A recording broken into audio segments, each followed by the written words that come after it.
સ્થળે આવ્યા છીએ એ ખાસ હીરાનું કારખાનું એની આપણે મુલાકાત લેવા આવ્યા છીએ. એમાં બહેનો અને ભાઈઓ એ અહીંયા ખૂબ સરસ મજાનું કામ કરી રહ્યા છે અને હીરાને સરસ મજાની ડિઝાઇન આપવું, હીરાને તેલ આપવા, એના શબ્દોમાં આપણે કહીએ તો હીરાને ખૂબ સરસ મજાની ડિઝાઇન આપવાનું કામ કરે છે અને સરસ મજાનો આવકનો સ્ત્રોત પણ છે. અને આપણા ગામમાં હવે તો આપણે આ સરસ મજાના કારખાનાથી ખૂબ સારી આવક પણ મેળવી શકીએ છીએ.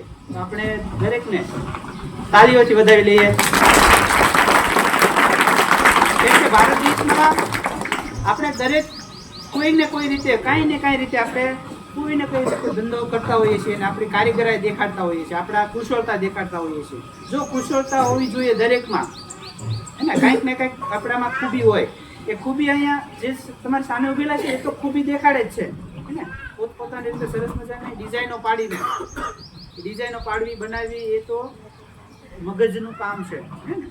તો આવો સરસ મજાનો જે કારખાના ખાસ હીરા રત્ન કલાકારો એની મુલાકાત આપણે લેવા આવ્યા છીએ.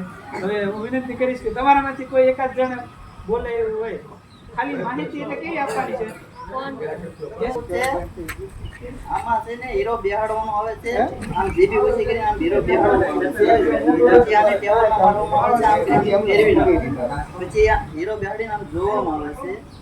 જોઈને પછી એ કરીને અડાડવાનું એટલે જે ધપકું પડે એટલે પછી બદલાવવામાં આવે છે, એક ને એક બદલાવવામાં આવે છે, પછી બધા ટેબલમાં લાગી જાય, પછી આ ખાટો હેઠો પાડીને ધારના મારવામાં આવે છે, પછી આને કરંટમાં અડાડવામાં આવે છે. એમ કરીને એક દર્પણ મારી એવા 4 દર્પણિયા ધારના મારવાના આવે છે. 4 દર્પણિયા ધારના મારવાના એટલે હીરોનો તૈયાર થાય. આવી રીતનો અમારે તળિયાનો હીરો પહેલા શરૂઆતમાં ઘાટનો હીરો આવે છે, પછી ડાયમાં બેહાડીને પછી અમે તળિયામાં હીરો આપીએ છીએ. તળિયામાં હીરો આપીને તળિયાનું તૈયાર થાય ને એટલે પછી અમે વીટ પટ્ટા કરીને એને મથારામાં તેલમાં જાય, તેલ કાપીને પછી મથારામાં આવે છે. મથારામાં પછી તૈયાર કરી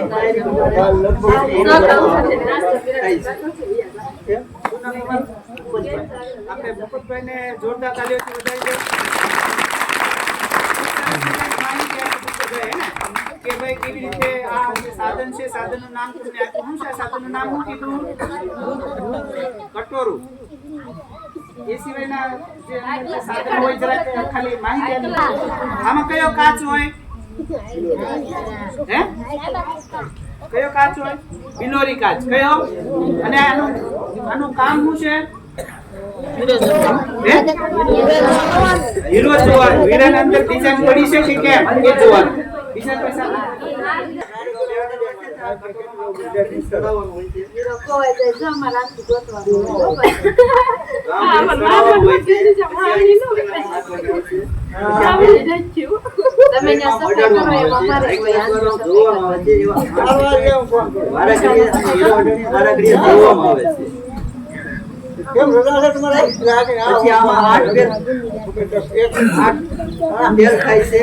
પછી એના દર્પણિયા ઓર મારવામાં આવે છે.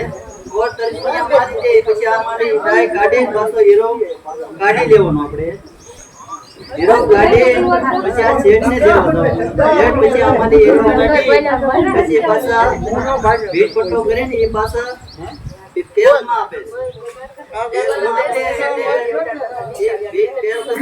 પછી રોટ પાડે એ પાછો મથારામાં પછી અમારી હીરો કદાચ તમારે વધારે ગહાઈ ગયો હોય તો ઉડી પણ જાય અને બરાબર મારવું પડે.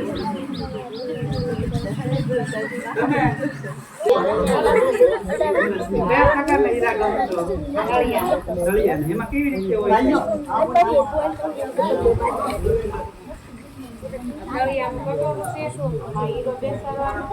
પેલા 4 પેલ કરવાના, પછી 8 પેલ, પછી આમાં દર્પણિયા મારવાનું, પછી હીરો તૈયાર.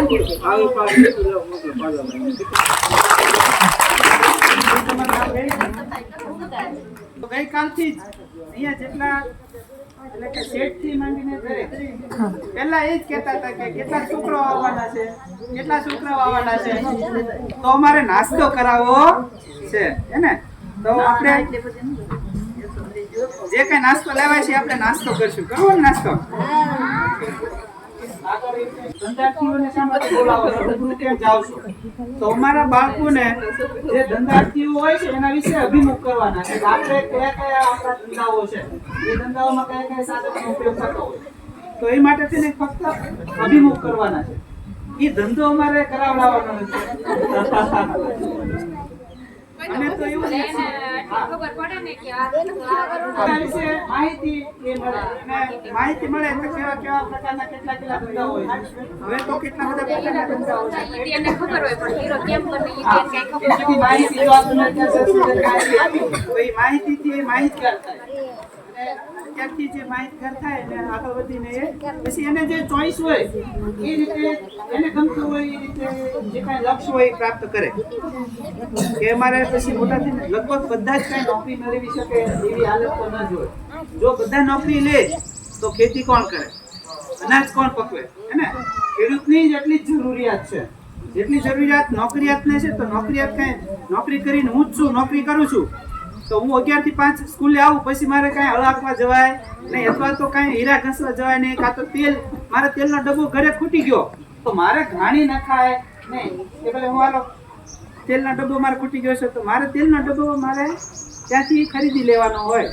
તો દરેક ધંધાર્થીઓ છે એ પોતપોતાના ક્ષેત્રમાં આગળ વધતા હોય છે.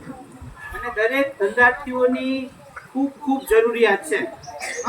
દરેક ધંધાર્થીની જરૂરિયાત છે.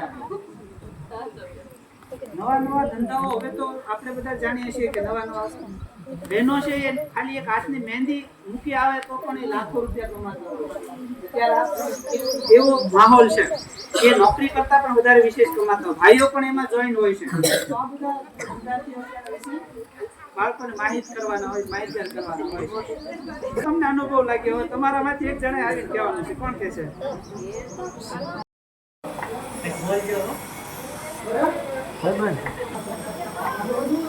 આઠ બેલ આવે અને 24 કલ્પની આવે. 15 જણ ઉતરી જાય. 15 જાય. મારો ઓલો પર વિડિયો ઉતારે.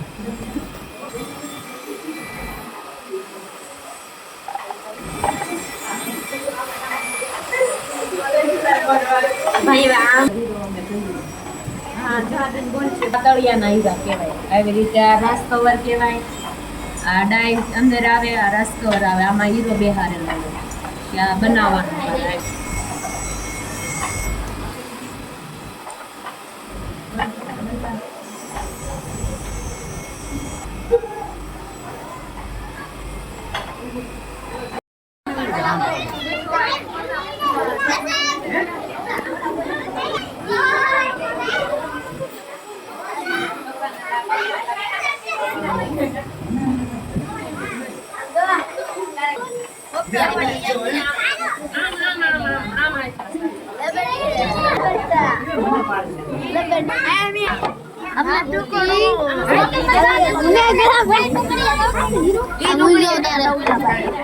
દેખાડું કઈ અંદર ફોન હીરોની અંદર ડિઝાઇન પડેલી હતી કે સોકડી છે તો અંદર આમ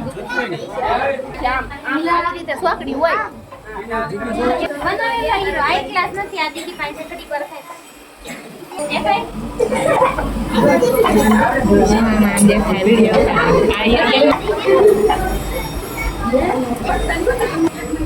આઈ ક્લાસ આખું રાખ તો બતાવે.